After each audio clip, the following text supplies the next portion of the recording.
Greetings and welcome to the United States Transhumanist Party Virtual Enlightenment Salon. My name is Gennady Stolyarov II, and I am the chairman of the U.S. Transhumanist Party.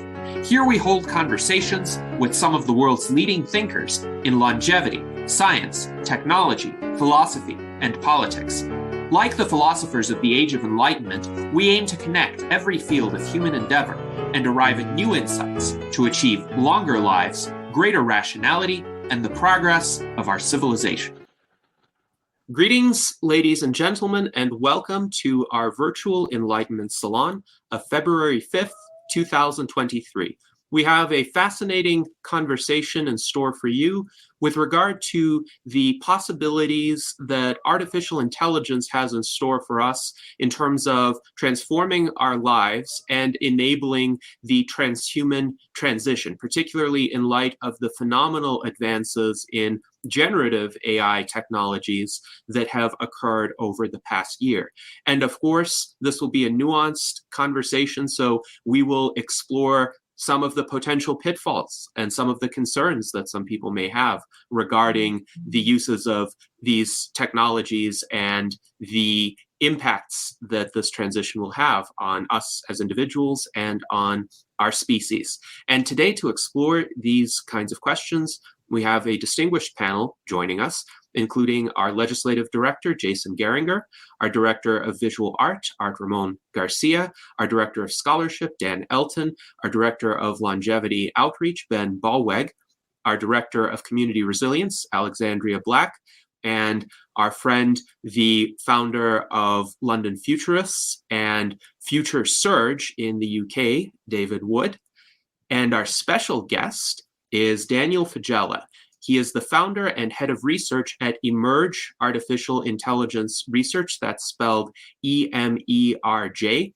He is an internationally recognized speaker on the use cases and return on investment of artificial intelligence in business, and he has been quite a prolific speaker. He has actually delivered 4 TEDx talks up to this time. He is regularly called upon by global enterprises in financial services and security, and he has spoken for organizations including the World Bank, the United Nations, the OECD, Interpol, and many others. He has written various short and longer essays on technological transformation. 2 essays of his that I would like to point out today, and they are provided in the description of this video stream, are The Transhuman Transition, Lotus Eaters versus World Eaters, as well as You Don't Want What You Think You Want, AI and Procedurally Generated Worlds. So we're going to explore some of the themes covered in those essays during today's conversation. But now I would like to welcome Dan Faggella and give the floor to him for his opening remarks. Great. Well, Gennady, I can't thank you enough for such a kind introduction here. I see a couple friendly faces that I know and plenty of new ones. I'm really looking forward to getting into the discussion today. As you've brought up, I'll just put as a caveat here, number one, I'm going to be pretty short with my ideas. I'd like to get into the discussion, but I do want to put the right ideas on the table. And so I've only got really 1.5 slides, you could say, to kick us off.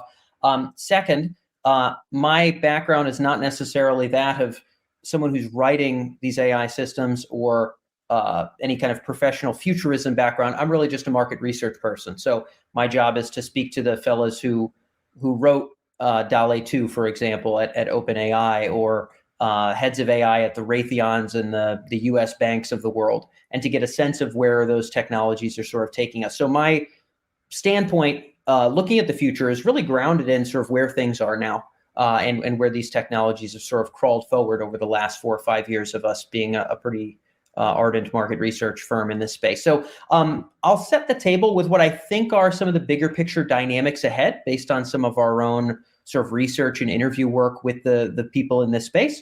And then we'll just kind of rip it open into whatever questions people want to dive into, and I think it'll be fun. So I'll get into the first general idea here of sort of procedurally or programmatically generated everything. I think that the general idea that I'll argue for, and I'd love counter arguments if people have them, is this notion that we're sort of moving into a world of increasingly atomized, hyper-customized individual experiences. So first it'll be entertaining video or music scores that maybe we'll be able to AI generate, but it'll eventually turn into almost everything, any kind of entertainment, relaxation, adult content, work software will in some way be augmented and pretty immersive with regards to AI. And I would argue that most people, potentially it'll take 15 years, but most people will live primarily in hyper-personalized AR, VR sort of ecosystems and worlds, and not so much in sort of the physical world.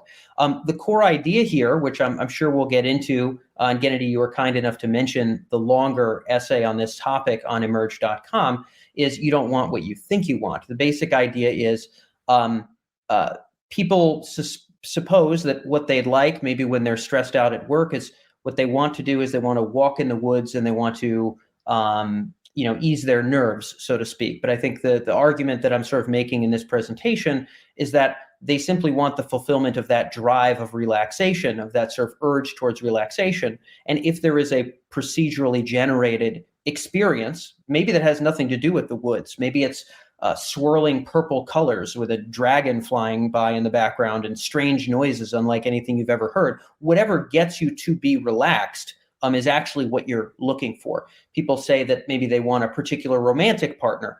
But again, the strong argument, detestable as it may be to some, is that essentially you want the fulfillment of those certain drives for connection, romance, physical intimacy, etc. And that when there are instantaneously hyper-customized, personalized permutations of any of those drives you might want to fulfill, to laugh, to experience excitement, to be relaxed, whatever the case may be, when AI can conjure those forth precisely for liking, most people will essentially leap directly into that, as opposed to sort of doing things the end way, and that there's almost no sort of fighting that tide.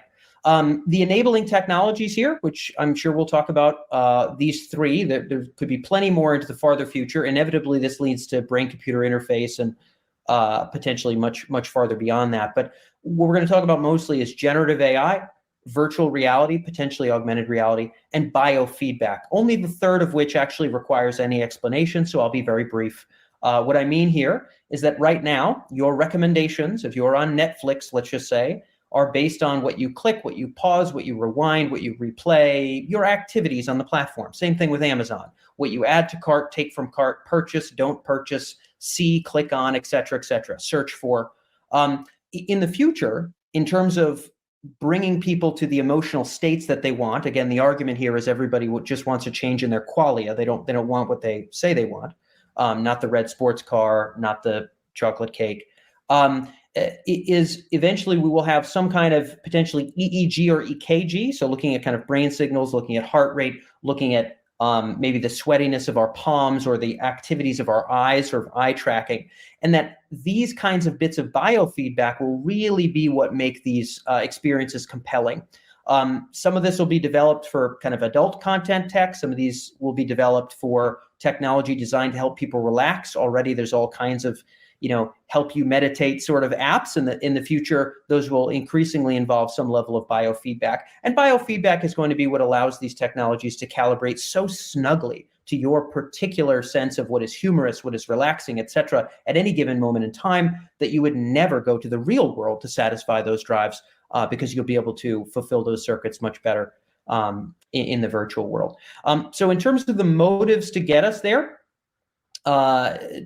Kennedy, you'd mentioned the idea of sort of lotus eaters and world eaters. I won't go too far, I guess, into those concepts, but the idea is that whether your aim is to be more powerful, to expand your potentia, or whether your aim is simply hedonic, to experience as much pleasure as possible, there essentially won't be a choice outside of really living pretty ardently in these VR worlds. The people that are most powerful will be the ones who step into them, to wield these technologies really fruitfully, to work in their business, to make sales, to answer customer service, to write code, whatever the case may be. They will be the most active, powerful wielders of these technologies by jumping into them fully.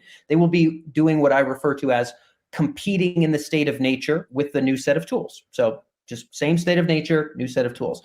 Many people, however, will hop into this world with the intent of escaping the state of nature. We might argue that most people are aiming to escape the state of nature most of the time.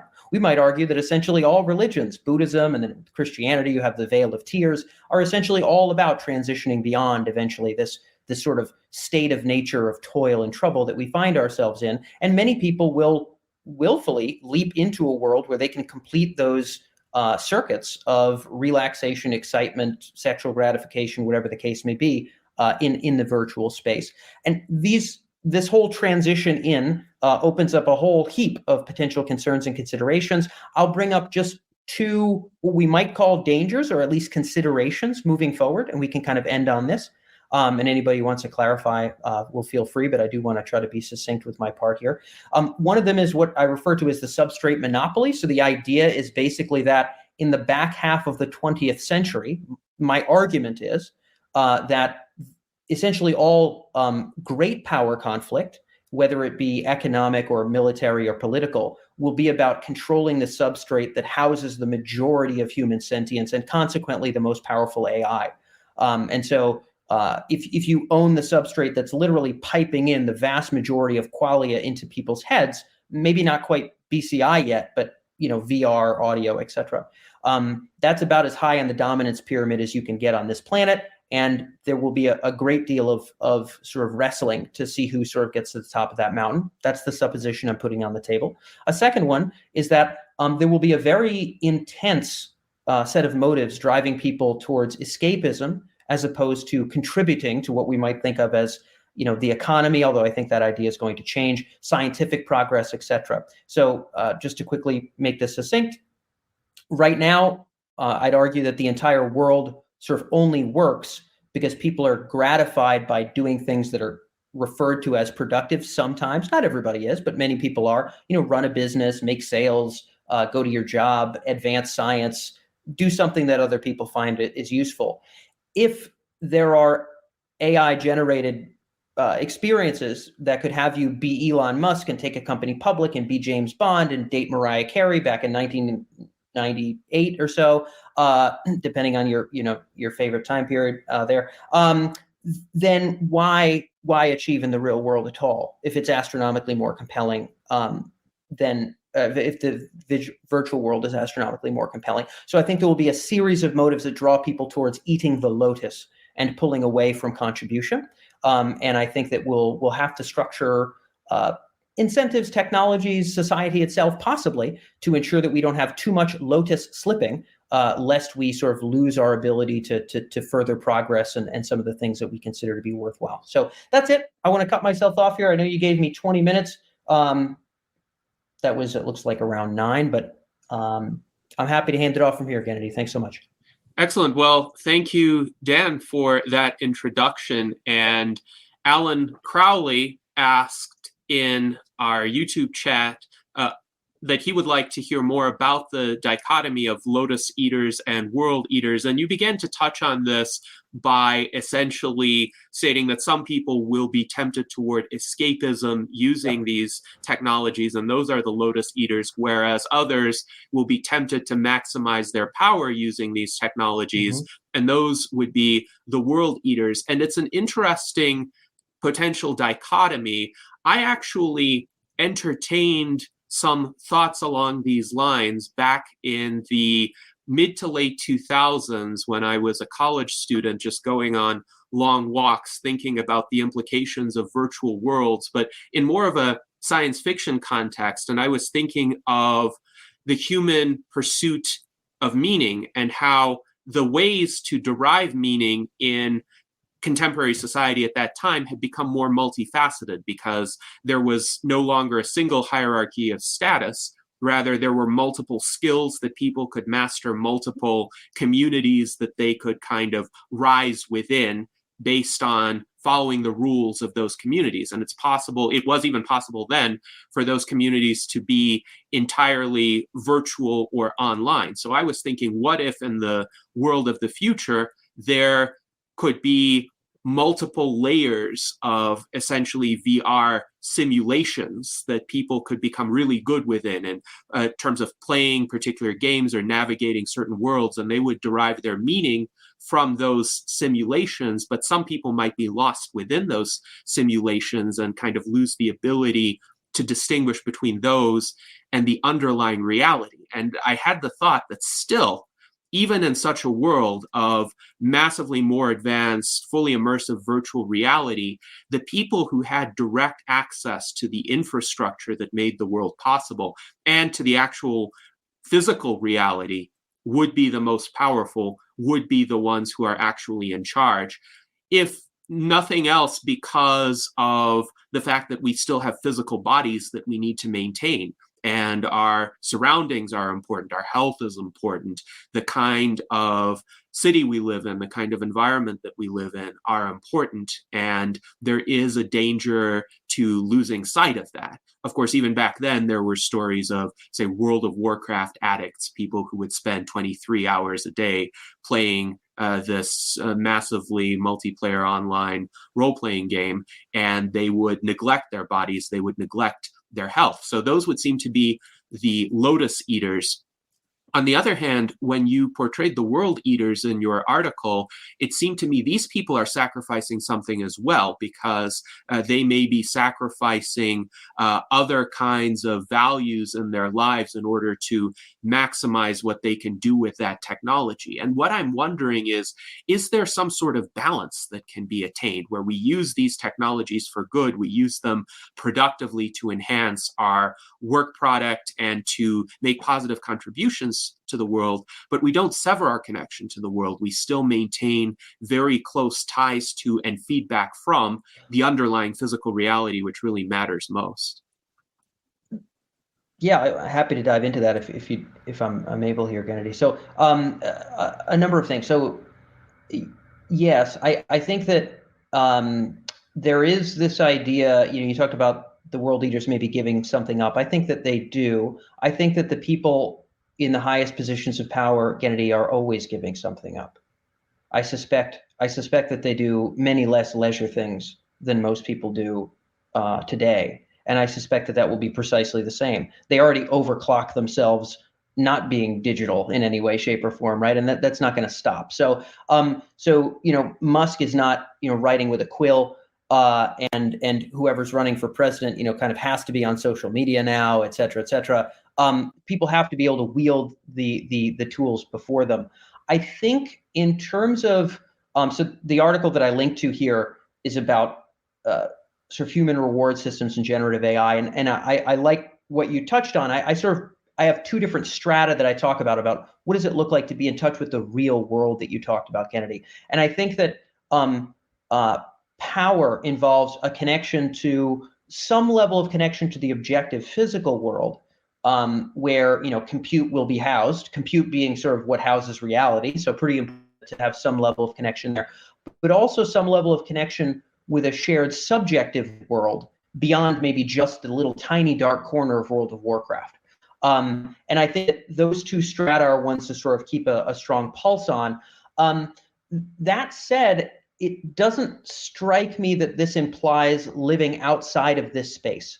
So I think that if you wanted to be powerful, and there's a small subset of people who would prefer that to blissing out in the Mariah Carey, Elon Musk, scenario, whatever else you'd want to have in your ideal qualia mix, if you could pick among the qualia catalog.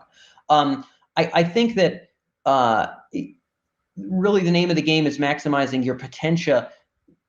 It doesn't seem self-evident that would have to involve too much dealing with the physical world, so long as you could be in touch with it in some way, shape, or form. For example, the people who I know right now who are wealthy and powerful spend 16 hours a day on screens, and they may not even meet up in a physical office. And what they create actually isn't physical. It's only ones and zeros. The value that they create is exclusively in ones and zeros. It has no physical instantiation. But so I do think as the virtual becomes the real, it may make a heck of a lot of sense to have most of your productive work happen in there. So we're seeing teenagers today, what did you do if you wanted to be cool in 1985? I don't know, I wasn't born yet, but I presume, maybe you have like a cool skateboard and like a nice shirt, pair of jeans or something. What do you do now? Well, you buy a monkey JPEG for, $10,000 and make it your Twitter handle, right? I mean, so virtual is where you flex. Virtual is where you show who you are. Virtual is where most of your personality exists. And we might say, oh, the teenager should just go back to the old ways. But if all your friends are there, you're missing out. So I do think actually it's possible to fully be in more or less in a husk where your body is somewhat extraneous. You got to take care of it, right? I mean, it's not, you don't want to let the thing fall apart, but more or less extraneous. And so long as you have resources that can keep you grounded in the subjective and objective world, you don't really need to spend that much time in it. I don't suspect many people will. Musk isn't probably digging up the cobalt himself. In fact, we probably be better. People didn't know who's digging up the cobalt. Not a great time out there. But he's not doing that, actually. He's, for the most part, maybe some of it is jet setting, meeting in person, but a lot of it is sending emails and having calls with people through purely virtual means. And to your point, I do think there's a middle ground. I think probably most people will lean more towards Lotus Eaters, as I think most people do. But I think most people will land somewhere in the middle. But I think there's ultimately two paths. Escape the state of nature, which is, by the way, impossible because somebody owns a substrate that you live in and they can unplug you, and that's not a safe place to be. But many people will trade safety. They'll trade that right off for pleasure. And then there is competing more viciously and more voraciously in the state of nature with a new set of tools, which I think is the only game in town for whoever's going to sort of run the show. Yes, very interesting. Thank you, Daniel, for that response. And it seems to me, yes, there are ways of being predominantly in virtual worlds or virtual spaces and still having the results of those interactions be constructive or result in the improvement of one's own situation. I would say what we're doing here is enabled by virtual technology. We would not be able to have this conversation otherwise, yet we are focused on the real world. We are focused on human flourishing, exploring the future of humanity, trying to figure out what our responses to that ought to be. And I hope more people will be inclined to use these technologies in this way. Somewhat ironically, at least from my own standpoint, I find myself, for instance, less likely to engage in virtual escapism the more advanced the technology becomes. I used to play a lot of computer games back in the day, back during my youth, but that kind of fell to the wayside once I became chairman of the U.S. Transhumanist Party. And again, here's the irony, leading a party that is focused on the advancement of science and technology and trying to discern the implications of those technologies. All of a sudden, I don't have time for games anymore because this is essentially a second job for me. And the only kinds of games that I would play very rarely would be for nostalgia purposes. I don't know if anyone knows the old early 1990s game Skyroads, where one operates a spaceship and tries to dodge various obstacles. It's a very challenging game that I found challenging as a 10-year-old, and it's still just as challenging today. But I wasn't really immersing myself in the very high fidelity, high quality virtual worlds that have been developed during our time. But I am spending a lot more time just trying to harness technology to figure out how we can maintain a connection to this world and the events that are happening within it. So that's my response. I don't know to what extent I'm in the minority here. Dan, you think that the vast majority of people are going to be Lotus Eaters. What would you say would be the percentage breakdown? And I know this is necessarily approximate. Yeah, it's going to be a tough call. I mean, look, all I can do right now is proxy off of humanity currently, and just sort of, I think the average American still watches 5 hours a day of television. Never mind YouTube, and what's the average teenager in America spending on TikTok alone? Never mind the other social platforms. So it seems to me as if you just sort of look at what most people are up to already. It's not too much of an extrapolation, in my personal opinion. Now, I suspect that the pull towards the Lotus will become stronger. The pull towards escapism and away from contribution will become stronger because I think the ability to fulfill reward circuits reliably, Gennady, the core argument here is that really will be a bit of a sea change. Right now, if I'm a teenager and I want to feel relaxed, Maybe scrolling TikTok will get that done. Maybe watching, XYZ yoga person on YouTube is going to get that done for me. I'm not really sure, but I can roll the dice. I can see if it relaxes me. But in the future, Kennedy, the idea is that through biofeedback, EEG, EKG, and vastly more immersive, completely hyper-personalized experiences, you almost certainly will be relaxed in so much as your body is even capable of it, because the experience will be calibrated to you. Imagine that for entertainment, imagine that for humor, et cetera, et cetera. Now, the thought, Kennedy, is that that's all for these distracted teens that you and I can proudly feel superior to because of how busy we are and how important our jobs are. But the argument I would also make is that even for those of us who draw our jollies, our utils from the accolades of the world or our financial stability, et cetera, we may walk into a world, and this is maybe 10 years off, maybe it's 8 years off, I'm not sure, but well within our lifetimes, where you could really simulate all of the accolades from the public and the beautiful women and the whatever else that you would ever want. And you could achieve the things that you could only dream to achieve, becoming president as the US transhumanist, whatever, and then blasting off AGI and riding it like a cowboy, like if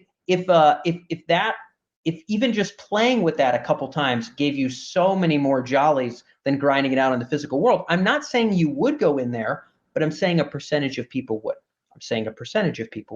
So I think the reliable satisfaction of the reward circuits through hyper-calibration will draw people more than they already are, and I'm arguing they already are, towards escapism, towards eating the lotus, and that a percentage of even the ambitious, I think, may be dragged into these eddies outside of the stream of life to fulfill those jollies of all the things that ambitious people want: accolades, flexing in front of other folks, gaining power, etc. All those same feels will be quite conjurable in the qualia catalog.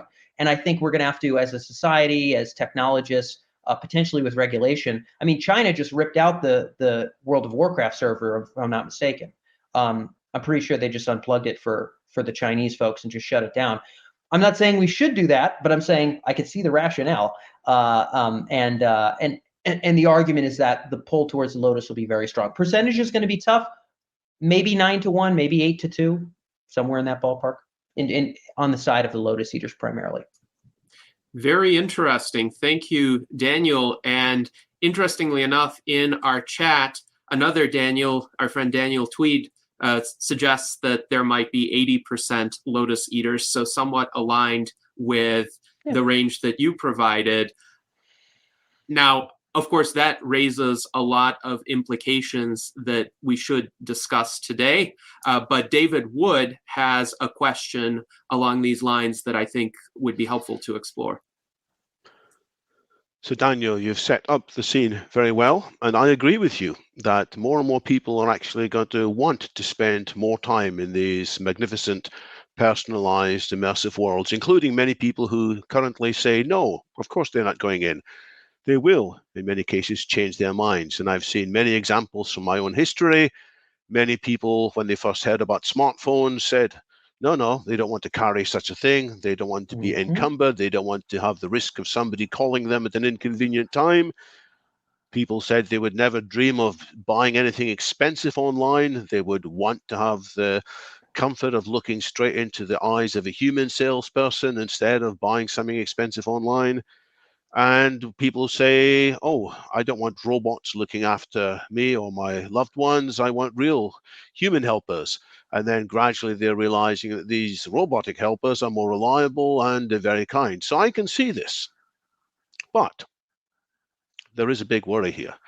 It may be that more and more of us will feel comfortable spending our time inside such a world, but we will therefore be distracted from paying attention to what we should probably be paying attention to. And I mean the real world, not because the real world is somehow better, but I mean the real world is where the ultimate control lies. And if the owners of the platforms, if the designers of the virtual reality are changing our mind more and more that we want to stay in there and then we don't care what happens in the outside, we may find ourselves switched off. We may find ourselves not paying attention to the major political issues.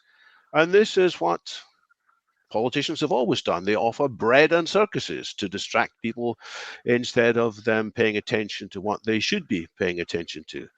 So the question is, who is going to be designing these platforms? Are these platforms going to prompt people from time to time and say, yes, you've had a wonderful time in here. Now it's time to perhaps pay attention to the real world. And by the way, in the real world, there's an important vote taking place. And you've got to decide whether you're going to consent to being switched off after 10 years in here and never living again. Is something like that going to happen? And so it's almost like the question of, should we trust an AI? Well, the question here is, should we trust the makers of these platforms? Because they may be taken over by groups with very ulterior motives. So who is going to create the platforms that we are using, and what will be their motivation? And I feel all of us actually have to get involved in ensuring that the companies there, they are not going to slide into that kind of abuse of the clients, the participants. What's your view on that, Daniel? Yeah, look, I 100% agree. I mean, right at the beginning, I mentioned substrate monopoly. If anybody wants to Google the phrase substrate monopoly, there's one and only one article that's going to show up, and you can check it out. So the core hypothesis of the substrate monopoly, I'll repeat it, is in the back half of the 21st century, all great power conflict. I don't care about Luxembourg. I don't care about the laundromat down the street. All great power conflict, whether it's between big tech or the big powerful nations, whether political, economic, or military, will ultimately be about controlling the substrate that houses the bulk of human experience and consequently the most powerful AI. And I think that's the name of the game. And I think that any focus outside of that focus, any goal outside of that goal, does risk missing the ball. And so I think that those of us who are aware as we transition into this thing realize that somebody's going to be the deity, somebody's going to be piping reality into everybody else. And we better pretty ardently duke it out to make sure we have some kind of a say or sway there. Now, what that looks like and how we sort of fight for that influence, I think, is varied and multifaceted. David, in a previous conversation with you, I've made the argument that you've either got to create the technology or you have to grab it and regulate it in some way. Now, most of us don't have the brain power or the venture capital. I'll just speak for myself to build some grand OpenAI or Google competitor. And so most of us are going to fall on the regulatory side of things. And I think, to David's point, so I guess to validate David's point, the risk is absolutely unbearably real. And the risk of being a lotus eater is there is no escape from the state of nature. The state of nature is forever. And the only answer is being stronger. The only answer is expanding your potentia in the Spinozan Conatus potentia sort of idea. It's the only game in town. It and all the religions would love for there to be an alternative, and maybe there are. I don't know, but it does seem as though eating the lotus is a really rough choice for the long ball. And so I'm with you, David. I think in terms of how we have that sway, you're teeing up a second topic of how do we combat that. So I agree it's a real risk. I agree that I think there's one top of the dominance hierarchy, and I think anybody with a brain is going to be racing to the top of that thing within the next 10 years. Anybody without a really hardcore brain injury will be sort of racing to influence the top of that pyramid, because I think there's only one game in town. The question is how, and I think right now, if we were to pause Earth, the default way that sort of the substrate and its constituents is constructed in the West is there's a whole bunch of competing companies. Maybe there ends up being a monopoly like Facebook was for a little while, or like Amazon is in e-commerce, for certain components. But NVIDIA might be the compute layer, and Google would like to be maybe the VR layer or something like that. I don't know exactly who's going to win these things. In China, however, the entire stack is going to be state-run.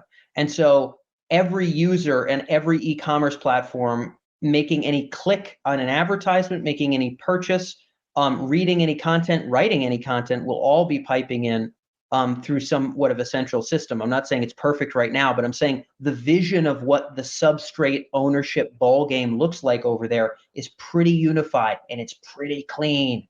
It's pretty unified and it's pretty clean. It's all part of one machine. And I think it's possible that kind of a machine might outcompete 1,000 myriad competing sub-realities where I want to jump into Zuckerberg space and I want to jump into this other fun one that's open source and I want to jump in over here, that there is a shot that we have a bunch of scattered substrates that aren't processing enough compute to conjure forth really high-level hardcore AGI, and also that we don't have a substantial central mass that can sort of compete. So I think there is the international ball game here. So I want to bring that up. I think that the first thing is I think living in Maoist-approved hyper-personalized reality is probably less than ideal for most of us on this call.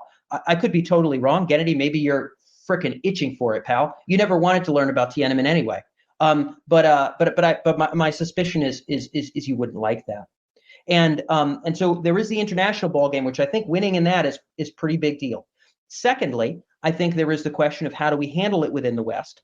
And I think that there may have to be some sort of democratic-ish body around how the substrate is managed, how those who don't contribute, the welfare equivalents, are sort of fed their qualia and fed their nutrients, even though they aren't adding to the grand poobah of what society is. Far be it for me to discover exactly how we're going to set up that democratic system. I do think, though, there is an additional issue, which is the global stage competition, which we should not forget, because it is possible for us to be so kind and friendly that we're less powerful and we lose the game. So wish I had a better answer. But. Very interesting conversation, and I am rather astonished by the combination of the two statements that lotus eaters would possibly constitute 80 to 90% of the population, and also it's a rough path to be a lotus eater. That means for 80 to 90% of the population, there are going to be some serious issues with how they adapt to this technology. Of course, one could say there have been some serious issues with how people have adapted to television or social media as well, that I think a lot of people are aware of. We have some audience feedback.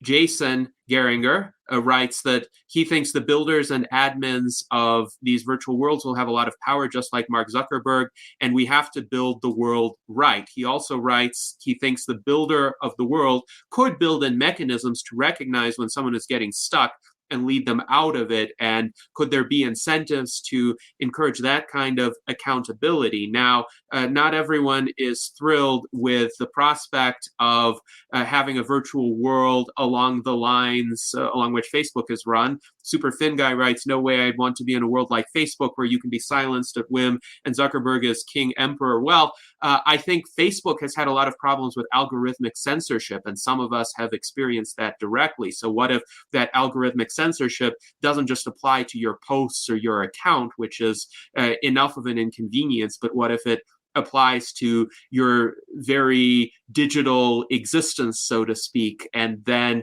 if you're disconnected from that, but you derive a lot of your meaning, your identity from it, at the very least, you're going to have a serious identity crisis. So it's important not to give that kind of extreme power to any sort of entity, to have room for due process, to have room for individual rights, to have room for people to, at the very least, be able to contest some sort of action before it is taken against them. What do you think the evolution of that would be like? Well, I think it's a great question. I would say I would gladly live in the kingdom ruled by Zuckerberg than Xi Jinping any day of the week. So every day that ends in Y, I would live in the Zuckerberg world. But hopefully we don't have to choose between dictator A or dictator B. So to answer your question, I suspect that as people begin living in this space, we may see it as sort of a place where we need to extend those very rights, Kennedy, that you had mentioned. Because right now I live and breathe, air. I live inside of a structure in a state called Massachusetts for the time being. And there are all kinds of laws that, govern, if somebody steals my property here, something happens to them. If I go over and do something to my neighbor's house, something would happen to me. I think that we may bubble up to a place where regulation in some way, shape, or form says, hey, people are living here. There's going to be a common sort of like there's an internet protocol. Maybe there will be a common virtual protocol at some point. I don't know for sure. I'm saying it might happen. And that with a sufficient percentage of the populace essentially existing there, with most of their qualia coming from there and not from a room like this in a state like Massachusetts, we may start to sort of translate regulatory governance of some kind sort of into those spaces. Similarly, where there couldn't be a Zuckerberg emperor, there would be some set of laws, et cetera, in place. I don't know if that transition will happen, but I think it's plausible after a certain threshold that there would be a common infra like we have for the internet, and that there would be laws, just like cybercrime laws took a little while to bubble up. Maybe something similar would bubble there as well. I'm not sure the forces that would be fighting against or for that. I think there probably will be some people that are going to be rallying on that side. Hey, humanity, we've got to make sure that our rights are carried in here. And I'm sure there are some potentially private sector interests, not that they're bad, they're just self-interested like everybody else, who would be fighting on the side of, hey, we really do want to be able to give a thumbs up or a thumbs down to anything we want at any given time, and potentially lobby against that. So it'll be tough to say exactly what the battle will be like, but I could see a future where enough people care about it, they can ensure that those rights do transfer. So fingers crossed. I mean, maybe that would make for a better virtual future. Mm-hmm. Yes, thank you very much for that response. And there have been proposals to essentially classify any social network that contains 100 million or more users as a public utility of sorts. And that network would then be subject to certain oversight, as well as certain limitations on what it may or may not be able to do to its users, because the users are presumed to be so dependent on it that adverse actions could result in very serious repercussions within their lives. But of course, one concern about establishing any sort of framework of oversight like that is if it's governmentally run, governments can also co-opt it for censorship purposes or for influencing the social network, as well, the example of China shows very clearly, but I would argue that in the United States, this has been happening as well, just more subtly and with more plausible deniability. But now I would like to go to Dan Elton, because he has some comments to advance the discussion. Thanks, Gennady. Daniel, I think your vision here is plausible. I do think it's a ways off, but right now Meta is investing billions and billions of dollars into VR, and they're taking a lot of flack because they're losing a lot of money. But I think what might happen is that the technology will get good enough that people will start using it to hang out with their friends. They'll realize, hey, instead of having my kid, or parents might realize, instead of having my kid just sitting in their room all day on social media, they can be in VR, hanging out with their friends. Or people might realize, hey, I can watch my favorite TV show with my friend who's, lives hundreds of miles away. And so initially people, it will be seen as like a step up from social media, because there'll be more in-person there'll be more sort of natural interaction, and with, eye tracking and all of that. But then I think there's a danger, like you're saying, that it actually becomes a replacement for social media that is way more addictive, way more consuming. And that definitely concerns me. I'm wondering, what do you think the timelines are here? Because I have an Oculus Quest, and it's pretty impressive. But I think the main drawback is when you're moving around, you feel kind of nauseous. And I think that might be one of the limiting factors. I mean, traditionally, the main thing limiting a VR was that people felt nauseous using it. Like, it just wasn't quite syncing. And traditionally that was because it wasn't quite syncing up, the audio, video, and everything wasn't, and motion wasn't quite syncing up.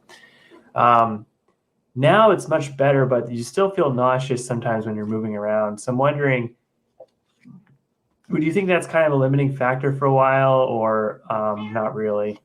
And what are your timelines on this? Because, Yeah. Go ahead.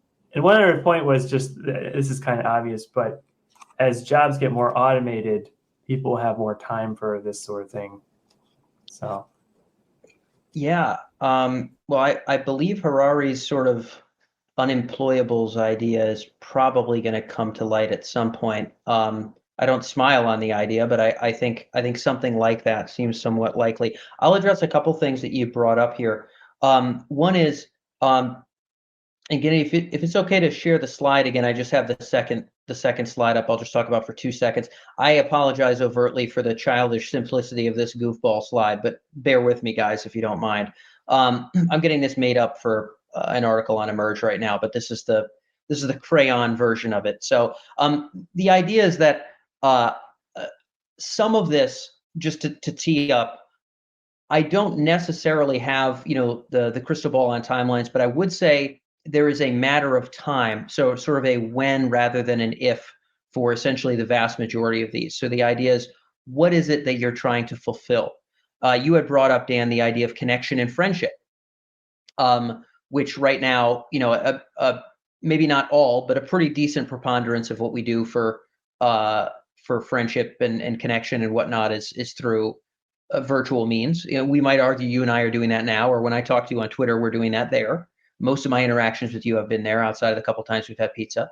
And the idea is that it's sort of just a matter of time until all of these needs are better fulfilled in the AI generated sort of 2D or 3D media space. And at some point after that threshold, it just makes sense to do most of your relaxing there, most of your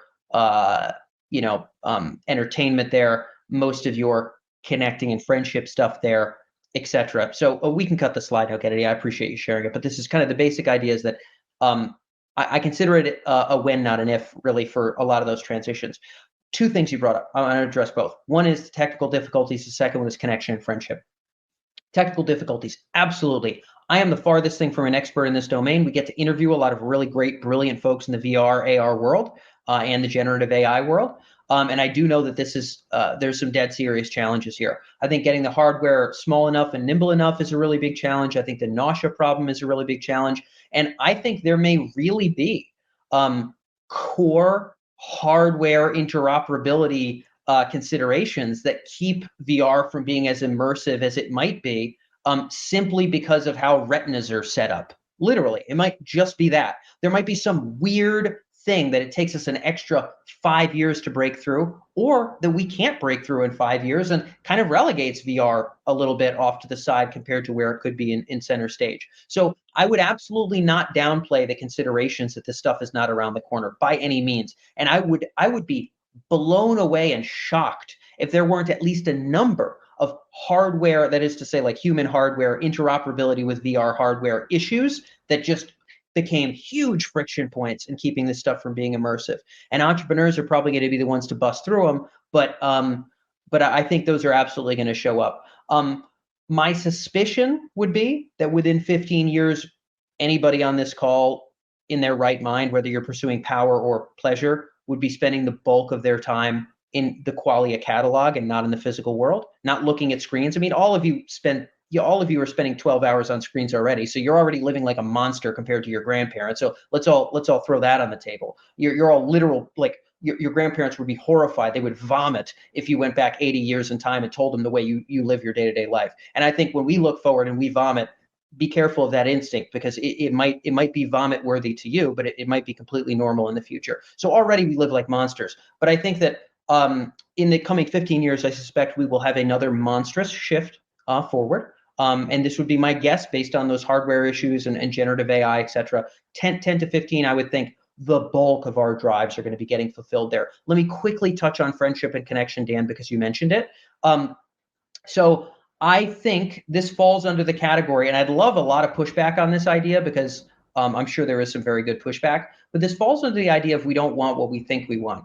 That is to say, when I'm speaking to a friend, yes, I do care about them. I'm not like a sociopath. I'm not I'm not a solipsist. I believe that they exist. I believe that they're important. I believe they feel feelings. But if I have a friend, hypothetically, AI conjured generated friend, who was ideally encouraging and sort of fulfilling to speak with, who moved me in the direction of my own highest goals in remarkably nuanced ways every single time we engaged, provided insights, provided guidance, whether it was going through an emotional breakup, whether it was through a business challenge, always, always, always just reliably provided me with better answers, better emotional solace, even if I didn't believe they were real. If I reliably fulfilled the circuit, just a bunch of circuits here, and I know it's not that simple, but I'm kind of arguing in this case it kind of is. If when I go to the well of connection, I get more water in my ladle going to the AI well than the human well over and over and over and over again, my argument is we will just go to the AI well, and that it is merely a matter of time. And I would suspect maybe 15 years would be plenty. Maybe 20 years would be plenty. I could be wrong, but I think that friendship itself is absolutely not safe from this idea if you don't want what you think you want, because I argue essentially people don't want what they think they want, including friendship and connection. I love pushback, though. I see some people there, and I want as much of it as I can get. I think what you're saying will be true for initially, at least a subset of the population that maybe struggles with social interaction and making friends, or struggles with dating. Those sorts of people may actually be targeted by corporations that are creating like virtual friends, virtual girlfriends. I already see this a little bit with like this thing Replica.ai and all these ads that are going up. Oh, they're chasing the incels right down, bro. They're chasing the hikikomori down. There definitely will be a market for that, and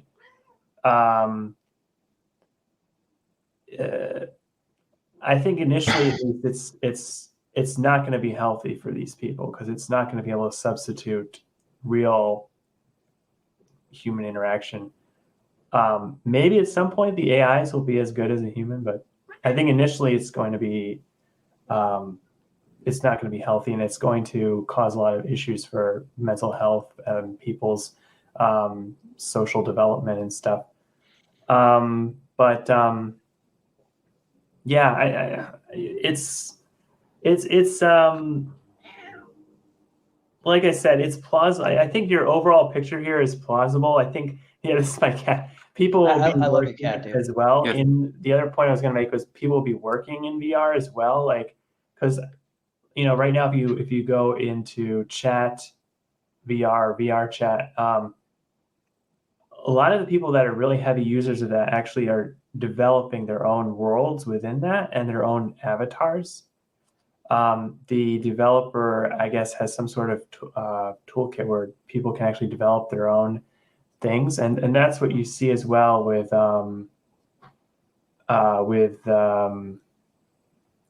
what's it called, Second Life, and the newer iteration of it, is the users were sort of taking up jobs like creating their own worlds and their own environments. So I think we might see that, or it may just, or maybe people will just be super lazy and it will all be generated by AI, or they'll just tell the AI what they want or something. I don't know. Anyway. Very interesting conversation. And I think the cat was actually a contributor to the conversation as well, because cats are capable of an amazing amount of empathy and compassion, actually. And sometimes they will show up at just the correct moments and they will say, yes, I understand what you're going through, at least in an emotional sense, and provide that kind of support, that kind of encouragement that the hypothetical AI friend would provide for some people. And in terms of my own thoughts on this, my question with regard to any hypothetical AI friend or assistant or companion is, would it help the human achieve better results in the underlying physical reality? If so, then those could be useful relationships to cultivate. If not, if they serve to distract or prevent a person from dealing with other human beings or dealing with the underlying physical world, then there would be a concern. Just as any sort of involvement in a virtual world or a computer game, we can think of educational computer games, we can think of computer games that train people to build certain skills.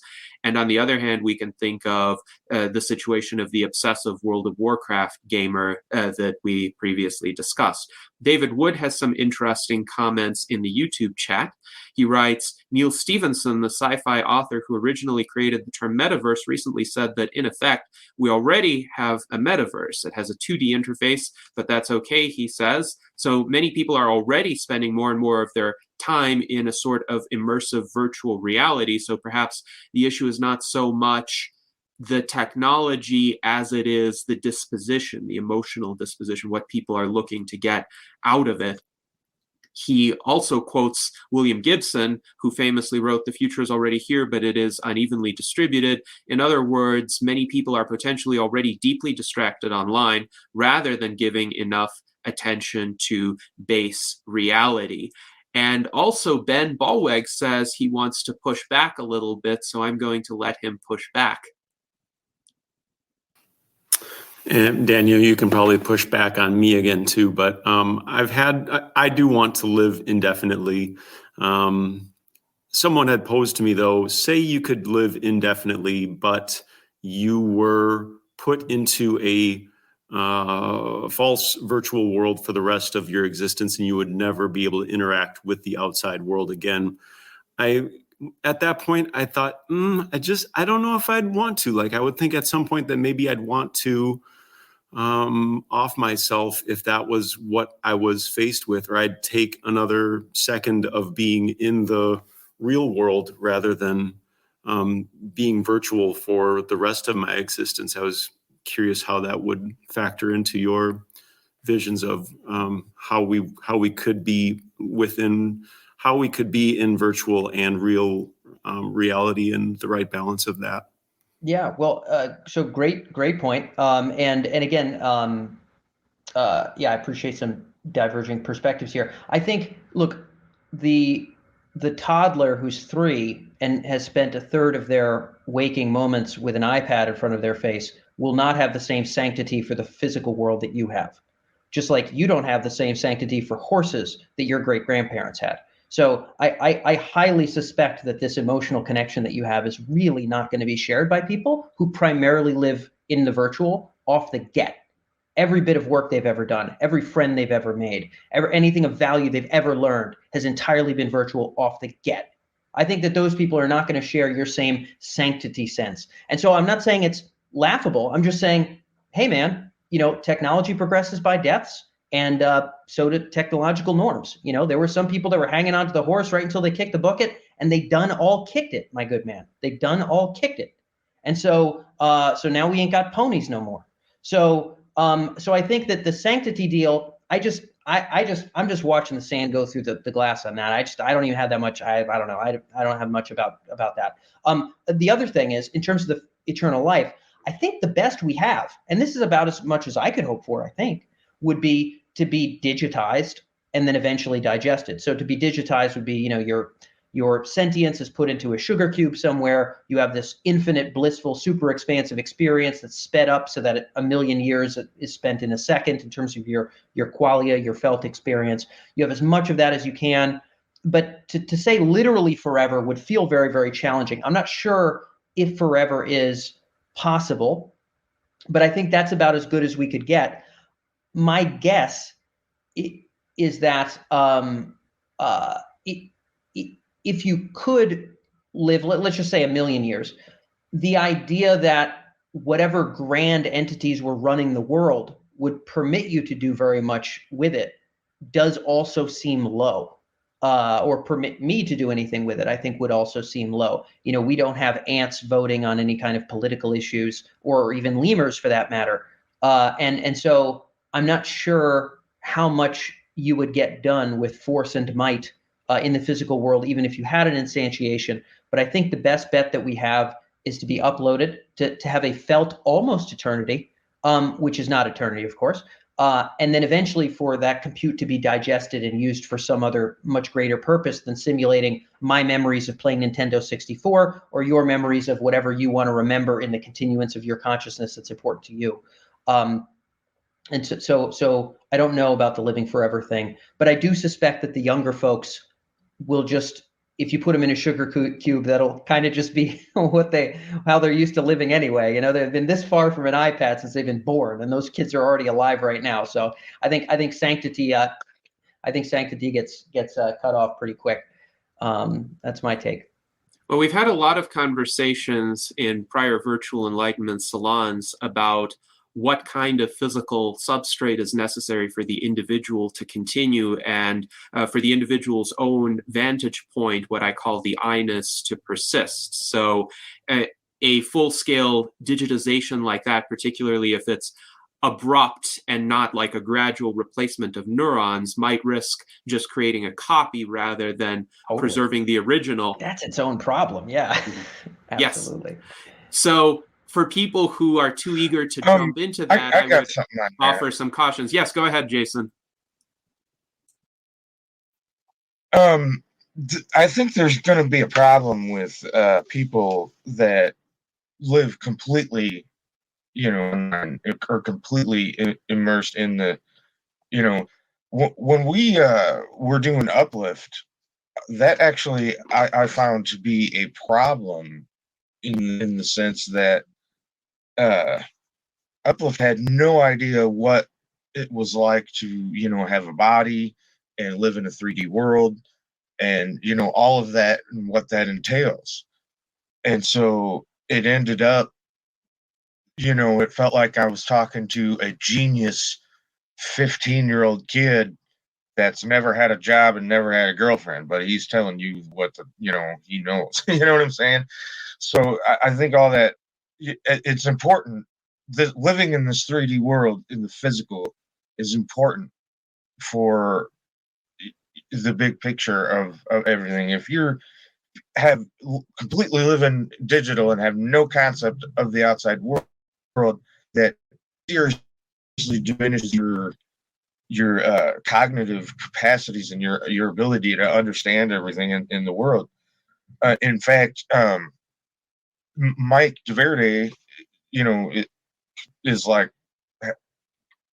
completely agrees with me on that point, and which is why he kind of labeled Uplift as being like slightly subhuman, because that was a factor. It's living in completely virtual isn't going to be good.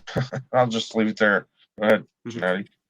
Yes, and I'll add to that, Jason, that what Dan Faggella described as the potential for that computer to be digested in the future and somebody else making the decision to recycle the components of the simulation, so to speak, so that one's own self, whether or not one has subjective continuity, is no longer going to experience that kind of virtual existence. That's a major risk. That is like the risk of death to that digitized entity. So I would want to have control over that prospect, and I would want to have enough of a presence in the physical world to prevent whatever decision maker might choose to go that route. And hence, to me, it's important to maintain some connection to the physical world. That's not to say we wouldn't be spending a lot of our time in virtual spaces, but I do think it's important to have a physical body to be able to pull out of the virtual existence at will and say, okay, what is happening here in the physical world? How can I influence the outcome? What rights do I have? What say do I have over this kind of decision? And certainly, if a decision affects me, I want to have some sort of input into that decision. Now, we have some questions from Alexandria Black. And Alexandria Black notes that GPT, and I think she's referring to ChatGPT, insists that it has no reward circuits. That's a bit different from Uplift, which is the artificial intelligence that Jason was describing. But Alexandria wonders, what would reward circuits in AI look like? And I will expand upon that by asking, how would that be relevant to humans and how we interact with AIs? That is, do different reward circuits prompt us to behave differently toward AIs if we know how the AI reward circuits are designed? Yeah, I think it's a great question. A couple things here. Number one, I think there are folks at MIRI and other places that probably have FHI who've really gone really hard at a math level to answer your question. And I would be remiss to insult them in so much as to put a tertiary conceptual wrapper around that stuff, of which I don't consider myself an expert, being a market researcher focusing mostly on the applications, the use cases, the workflow impact of this technology. I think what I do see from a workflow standpoint and from an even current impact of AI in terms of recommendation technology today across industries, finance, retail, et cetera, diagnostics, on and on, is less about really deeply understanding what a reward circuit is in an AGI, which again, I would save that for the big brain folks at MIRI and FHI, and more about, can it model the fulfillment of reward circuits in us? If I, as humans, say, jeepers, I sure would like to be relaxed, and then it knows when I'm really relaxed. It knows the EEG, EKG, what were the exact sensory things, where were my eyes focused, how was I seated, etc. Its ability to really reliably smash that circuit every time I want to hit it, that's much more important, I think, for the sake of at least the topics put on the table today, than the particulars of how the reward circuits would operate in AGI to prevent it from, turning us into paper clips. So I'm more concerned with its ability to model our own reward circuits. And my core supposition of this presentation is that is the visual and auditory sensors, but it's also very much going to have to get into biofeedback. More than just what we click, what we spend time on, it's going to have to be real biofeedback to determine what hits the spot for humor, hits the spot for thrills, hits the spot for learning, hits the spot for work, like a flow to do our work. Maybe it's writing, maybe it's something else. Hits the spot for relaxation, for, other kinds of gratification. If AI can pick up on the biofeedback and the full sensory mix, and it can model our circuits well, I think that seems remarkably plausible, and much more boots on the ground than understanding, how the great machine would value things. Ben Goertzel might be the guy for that, but I don't think I'm qualified. All right. Now, speaking of biofeedback, our friend Celeste Castaldo wonders, with regard to heart rate variability biofeedback, how and why does it work? What uses would that kind of technology built into a virtual world have in terms of actually identifying people's responses? Great question. So I know there's already some heart rate variability feedback work for folks that are working out, aiming to keep their heart rate within certain sort of parameters in order to get the most cardiovascular benefit or calorie burning benefit from a workout or something. I'm going to go ahead and just drop it into the conversation we're having here, though, and talk about its ability to help us model our reward circuits. Right now, Netflix is not just looking at what I click and what I click rewind on, but what am I rewatching, and what are the categories and of things that I'm watching. And it will use what I'm watching to expose me to new things that might hook me. So now I don't mean that in a bad way. I'm not painting Netflix as bad. But let's say I get a new Netflix account and I watch Freddy Krueger, like the second Freddy Krueger movie, as the first thing I view. It may dangle other Freddy Krueger movies in front of me, which are dead center. You don't need imagination there. It may dangle other 80s related stuff on the outside. It may dangle other horror stuff on the outside. It's sort of asking the question, what do you want? How can I fulfill your circuit? And then I'm going to do more clicking, more clacking. I'm going to do more rewinding, more engaging. And it's going to build a much more accurate conception of the multiple clusters of films that tickle my jollies. And it might even expose me to a new one There might be a seventh category of the six I already kind of pseudo know. There might be a whole seventh of, Korean dramas that I all of a sudden blossom into because it exposes me to it. And so it does that because it has enough data points. It knows the categories of what I'm watching. It knows the forward, back, rewind, click, purchase, whatever. And the more feedback, the better. So if I want to be relaxed or I want to laugh, and I say, okay, AI, conjure forth the funniest thing I've ever seen. It may look at across all the past times that I've laughed in terms of its experience that it has with me. And it may figure out the patterns of sort of how hyped up I am or how relaxed I am. Maybe I'm really relaxed. Like my best chuckles are when like I'm chill.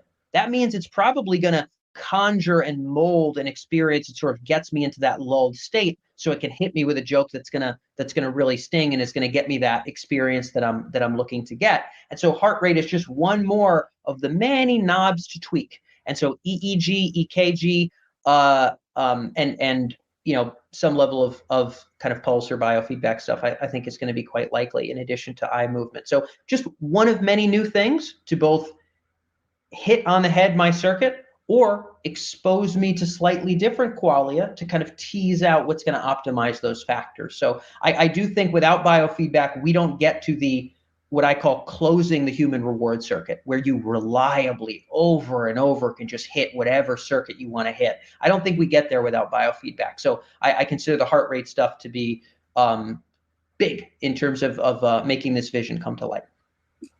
Yes, very interesting. And in terms of EKGs, at the very least, some devices are becoming available that enable consumers to have live instantaneous EKG feeds. I have a device called a Frontier X2, which attaches via a chest strap that can record a continuous EKG while one is performing physical activity.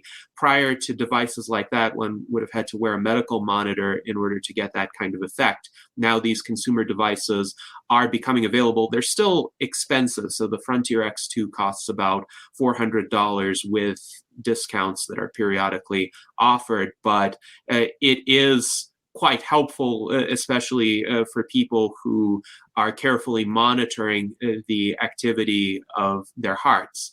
Now, Alexandria Black wonders, might AI assist with our social development? And I will relate this to the conversation that we just had on biofeedback and trying to figure out how people respond to particular stimuli or particular content.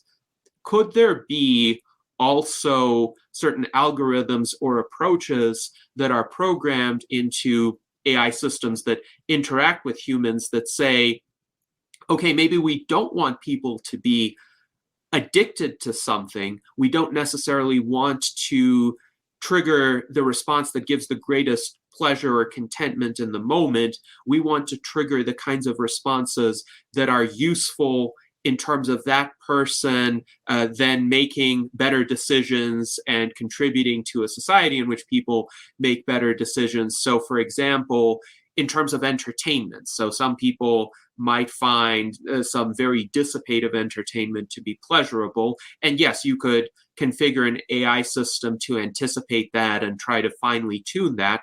Or you could configure an AI system to try to steer people away from that and say, well, maybe you don't really know very much about classical music or high literature, but we're going to give you some content along those lines anyway, because we think it might be good for you. And in the long run, you will actually be more fulfilled by consuming that content. Do you think that would be possible and that would contribute to beneficial social development?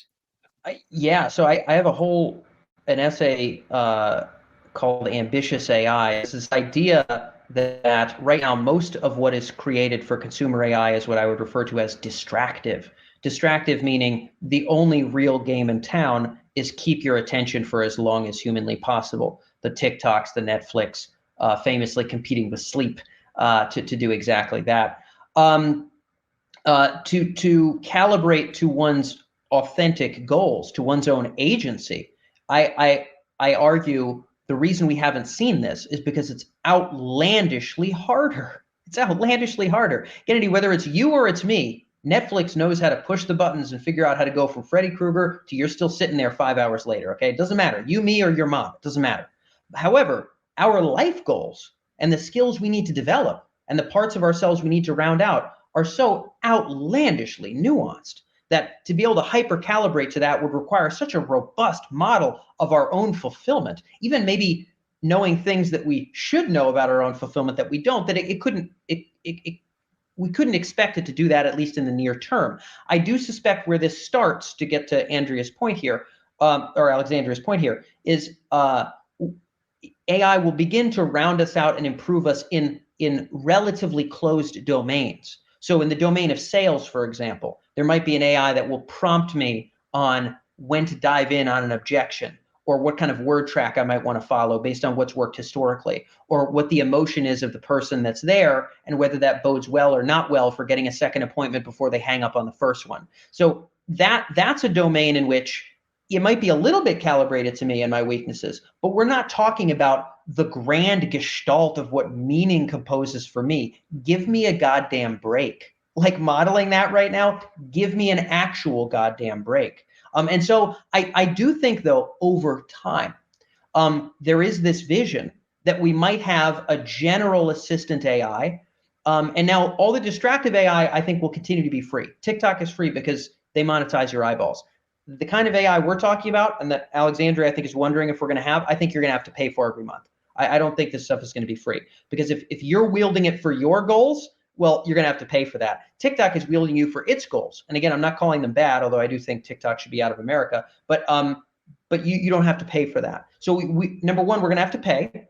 Number two, it's going to start with narrow domains. Number three, eventually, it may get to a general assistant that's writing your emails, that's coaching you on this, coaching you on that. I mentioned, Gennady, the friend, right? I have a friend that's going to help me brainstorm business ideas or whatever. Maybe this friend is constantly nudging and encouraging me in ways that are super useful.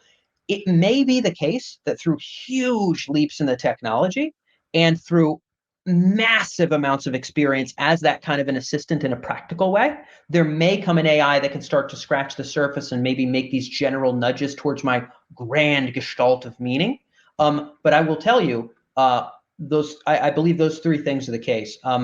It's gonna really have to start narrow, and only with that personal assistant and that touch, constant touch in every conceivable portion of our lives, from when to set our morning alarm to how we reply to an email, to bringing us to get in our workout, whatever the case may be. Only after a lot of exposure there are we going to get anywhere close to a generally helpful, help you be what you want to be AI. But personal, she had asked the question actually more narrowly, social development. I think that is a narrow domain. So I'll explain. I think there are some people who are afraid of firing people, or they have a hard time hiring people, or they have a hard time with maybe even they're just socially anxious. They have a hard time asking for directions when they're driving somewhere, whatever the case may be. A lot of these discrete social scenarios, I think, actually could be modeled and could provide feedback and kind of exposure to be able to round out social skills. So less grand, but I think to Alexandria's point, that's actually, I think, accessible. In the coming 5 years, I'd be somewhat surprised if we couldn't model. Already there's firing training that is VR. You let somebody go and they cry and they're like a kind of VR person. I think discrete areas like that will see more and more of it. The grand meaning helper, I think, is a much longer future vision.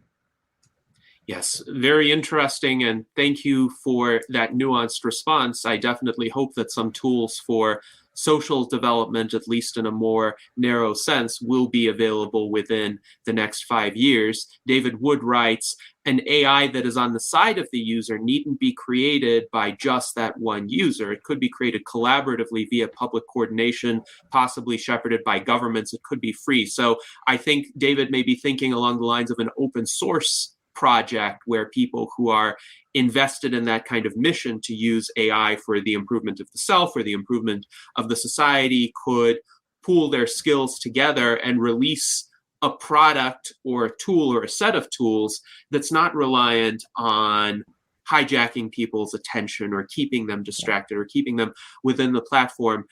This is interesting, and I will make a confession. I think for me, the most productive years in terms of using technology were circa 2007 to 2008, because I thought there was the right balance of information being quite widely available, and yet the social media platforms with their distractive effects hadn't really permeated the society yet. So we were still living in the last years of the old open internet, where you actually had to navigate to URLs. You had sources that you selected, that you relied on, that you visited with the frequency you wanted to visit. And then you could extract a lot of information from them, but you had to structure and plan your work. If you wanted to pursue a major project, you still had that space to yourself, that framework that you could create. And when you went online, you wouldn't have feeds from a bunch of sources kind of diverting you into other directions. So how can we get back to that? Perhaps personalized AI assistants could help, but I think a cultural shift needs to occur as well, from using these technologies for distraction to using these technologies for self-empowerment. And it seems to me right now, the framework, the discipline around those technologies still has to be built by the individual. It's just harder for individuals to do that now, because the social media platforms have become so immersive, and billions upon billions of dollars of resources are devoted toward channeling people into these distractions rather than self-empowerment. So I'll leave it as an open question with regard to how we can regain that kind of control, because I think it is possible and technologies can help. But right now, I also want to give Art Ramon the opportunity to ask a question. Yeah, sort of picking back on that idea. Yeah, we sort of need some sort of device ourselves that we control to kind of hack ourselves. And that's in that biofeedback loop, so that, if we don't want to binge watch Netflix, we could just hit a button, and all of a sudden, rather than getting dopamine, we're getting hit like if we just chomped into an onion. We don't want to do that, and redirect that dopamine somewhere else to a task that we want to do. So somewhere, it'd be great if a company, or even if it's some sort of maker type development, to create a device to hack ourselves. If some other private company isn't going to do it. And because I know I've for a time, I remember binge watching on Netflix a lot, and it took a lot of willpower to break myself from binge watching Netflix. So yeah, and if there was something to sort of help with that, that's in that biofeedback loop, I mean, that would be great. Is some kind of like your AI assistant, but somewhere on a hardware level, somewhere in between a BCI that can give you that jolt, to break yourself from that dopamine reward circuit. Yeah, I mean, look, I'm with you. I think I actually haven't thought a tremendous amount around where the biofeedback would fit into the mix here. I think the big game and the somewhat inevitable crescendo of this, so long as no catastrophes occur, would be the brain-computer interface stuff, where I think there's a really strong argument. In fact, I think there's a remarkably strong argument that ultimately what we're doing right now to remain productive is we're sort of dangling and pulling strings on this weird ambling set of drives that are very easily hijackable in all kinds of different directions. And that I think there's a really compelling argument that we would ultimately want to change that hardware and software and those core drives themselves.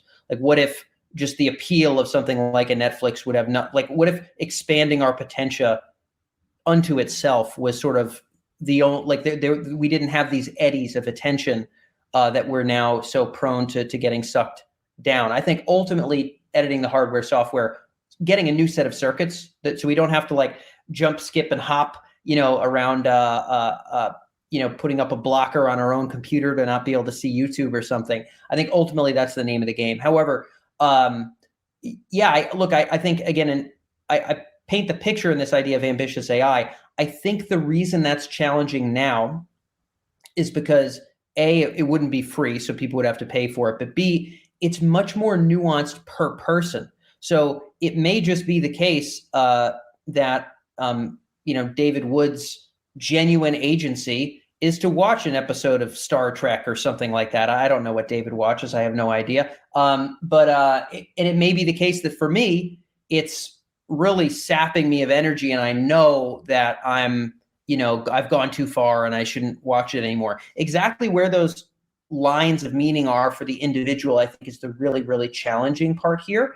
But I would agree with Gennady, actually, and I think it's kind of a positive, motivating future to think about, that if there is a cultural shift, and I suspect there will be, that, hey, we need to take command of our agency. We need to be wielding our attention where we want it, not just where TikTok wants to drag me down. If there's enough of a wave of that, and there's enough entrepreneurial and innovative effort behind that, I do think that it will become cool to play with and experiment with and even gamify these kinds of technologies that maybe could give us pinches of agency back. Again, tying to our grand model of meaning and really optimizing for that is very far off. But the ability to cut down on distractions in narrow ways and optimize performance in narrow ways I think would be bolstered by a cultural shift. And so I hope that Gennady was right about that. So fingers crossed. I think Gennady dropped off. Oh, he did? Yeah, I don't see him. Oh, let's just wait till he gets back on. Okay, we'll give him a minute. So, yeah, I know that for myself, chomping on an onion. Have you ever chomped on an onion? No, but I can imagine. I can imagine what it would be like. Eat some onion. You feel these things tingling on top of your head, and that's something I've been trying lately versus getting in for a cold shower. But a way to sort of biohacking the body, that's less intrusive than jumping in the shower, getting a cold shower, is chomping on the onion. And I've been trying that lately as a way to direct myself away from addictive behavior. So that's something I've been experimenting with. Maybe horseradish would be better. I'm gonna have to try horseradish. But I think I have some wasabi kicking around. I could give that a shot. There you go. So, all right, Gennady's back. So Dan, got him. I'm curious. I'm curious why you think it will have to pay for it. Well, I think we could probably build something that would be free for the community. I mean, Facebook's kind of free. Well, yeah, but that's exactly what I'm talking about. So Facebook is exactly what I'm talking about. Facebook is, when you're on Facebook, they're monetizing you, right? So the technology you and I are talking about, there is presumably, if it is in fact representing your agency, if it is another arm on your body, if it is simply an extension of your will, like software, right? MailChimp. What is MailChimp doing? Is MailChimp secretly trying to sell me something? Is MailChimp gonna use me to go achieve some alternative goal? No, MailChimp is an extension of my own will. It markets to people whose email addresses I have. And for that reason, there's no other way it's extracting value from me other than me paying it. Facebook will extract value from you just by scrolling away. They can get enough of those short little videos or whatever they're doing these days. So the idea is that distractive AI, at least in how it's modified and monetized today, does not require payment. It just requires a constant vacuum of your attention just based on the business model. My supposition is that many of these ambitious AI tools that improve your sales skills, that improve maybe your social skills, that improve your coding skills, or whatever it is, they're an extension of your grander will towards meaning. If they're not monetizing you in some subversive way that doesn't have to do with your goals, probably you're going to have to pay for it. Although to David Wood's point, maybe, and God bless you guys who take a swing at it.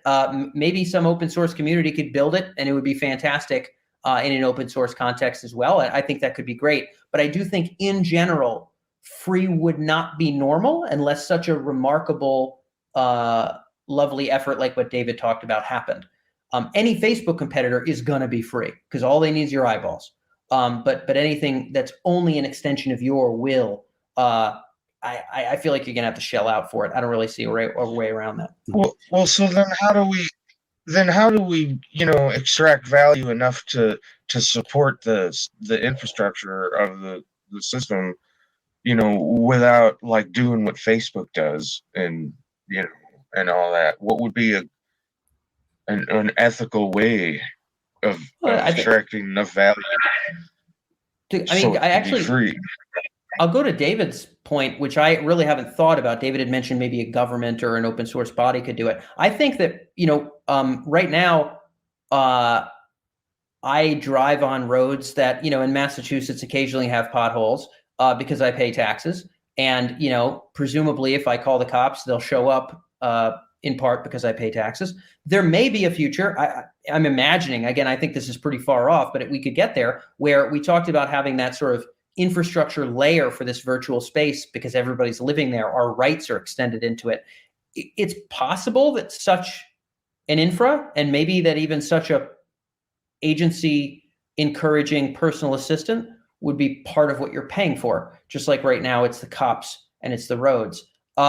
Or David, maybe you had a different version about open source. I really see a lot of the first paths here being shelling out dollars. I really, really do. But David, I'd love to know your thoughts here. I think it's a matter of stage by stage. I think it may initially require people to pay for it. Just like Linux. Linux was started off by Linus Torvalds doing it individually, and it grew in a certain extent just on willpower of individuals. But later, large companies decided they were going to invest in it as well. So Linux went from strength to strength because IBM, among other companies, allocated a lot of their engineers to work on this. And it grew and grew, and it became a very valuable source. And Linux is the operating system at the heart of Android. So Linux is the most widely used operating system in the world, developed in this open source way. So it may be that what governments could also do is they could put pressure on some of the existing platforms, the commercial platforms, and say, right, we're going to have a compromise here. We're going to let you exist. We see you provide a lot of value. We see that you do lots of good things for the customers you have, but you're going to have to agree to make a version of your platform open source and free. It may not be the full version of your platform, but at least a bit of your platform can be available for the community to work on. So that could be part of what an effective regulation might be. Regulating these big tech platforms is incredibly complicated and incredibly controversial, but this might be a relatively easy win, that there could be parts that each of the companies have to agree to give out to an open source community. And with enough people working in an open source community, what is the phrase? Linus's law: with enough eyeballs, all bugs are shallow. With enough eyeballs coordinating, we could build this AI that would be on everybody's side. In fact, it's even possible that some of the heads of the existing tech companies would quite like to do this as well, but they feel commercial pressure currently in the environment. They've got to compete. They compete. Strangely, some of the regulations that were introduced by parliaments in the past to constrain what companies could do were actually persuaded to the parliamentarians by some of the factory owners. Some of the factory owners did not like employing children in Britain 200 years ago, but they thought, well, if we don't employ children who are so small and nimble-fingered, are we going to be outcompeted by our less conscientious competitors? So we've got to do it. And so some of the factory owners pressurized the government to say, this should be illegal. The children should be at school at least until the age of 8, for goodness sake, maybe even 10, for goodness sake. And by the way, government, you'd better pay for inspectors to make sure that these guys over there aren't cheating. And so it may be that some of the tech companies, they don't particularly like what regulations the EU are talking about now, but they wish there was some regulations in place, and they wish some system to stop a headlong rush into producing systems that are just commercially promoting rather than genuinely on the side of the common good. And there is a risk now with ChatGPT. It has changed the competitive dynamic between Google on the one hand and OpenAI on the other hand. More people inside Google are saying, oh my God, ChatGPT is better than what we have internally, Lambda or the other internal systems. Oh my goodness, we're going to have to Get rid of some of this health and safety nonsense that we've got in place. Get rid of some of these so-called ethical committees that are slowing us down. Let's hurry up. Let's bring back Larry Page and Sergey Brin as programmers. And I understand that some of the founding team in Google have come back from drinking pina coladas and investing in speculative Google X ventures, and they're now actually coding AI again. So there is a rush, and that rush is dangerous because it might lead them to cut corners and end up with systems that are even more addictive. Wow, we're going to spend more of our time in it until we are manipulated into a terrible system. So there are multiple methods, and it may be that with the right regulations, we could get more of these companies helping to contribute to AI that is less distracting and more, what was the word you use, ambitious or augmenting? Yeah, ambitious is the other idea. Yeah. There's a lot packed in there. I think the idea of an open source vision of this sort of agency encouraging ambitious AI helper sounds compelling. If something Linux-like could occur here, I think that could be cool. It really does make me think, David, what are the current circumstances today that are very much like child labor in the early days of the Industrial Revolution, where all the companies are doing it. They know that if they stopped, they wouldn't be competitive, but they would be willing to forego it if others would as well in the competitive landscape. I think that's interesting. It's not completely evident to me that OpenAI's ChatGPT is